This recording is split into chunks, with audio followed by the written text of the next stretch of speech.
नुकताच prime minister Narendra Modi यांनी मेकॉलेचा उल्लेख केलेला आहे। त्यांनी असं म्हणलेलं आहे की पुढच्या 10 वर्षांमध्ये मेकॉलेच्या गुलामगिरीची जी परंपरा राहिलेली आहे ती नष्ट करा। हा मेकॉले आपल्याला हिस्ट्रीमध्ये इम्पॉर्टंट आहे, ज्याने 1835 मध्ये मेकॉलेचे मिनिट्स नमूद केलेले होते। त्याचं असं म्हणणं होतं की भारतीयांना वेस्टर्न एज्युकेशन, पाश्चिमात्य शिक्षण द्यायला पाहिजे, ते इंग्लिश माध्यमामध्ये द्यायला पाहिजे।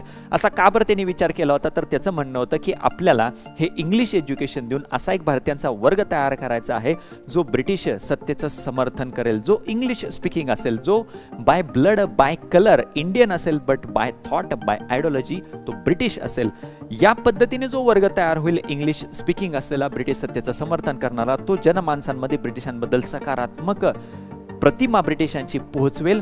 या पद्धतीने त्यांनी ते मेकॉलेचे मिनिट्स तिथं नमूद केलेले होते आणि याच थिअरीला डाउनवर्ड फिल्ट्रेशन थिअरी देखील असं देखील संबोधलं जातं। मग ही जी गुलामगिरीची परंपरा आहे तर ती पुढच्या 10 वर्षात नष्ट करा असं प्राईम मिनिस्टर नरेंद्र मोदी म्हणाले आहेत, कारण 1835 चे मेकॉलेचे मिनिट्स 2035 मध्ये त्याला 200 वर्ष पूर्ण होत आहेत।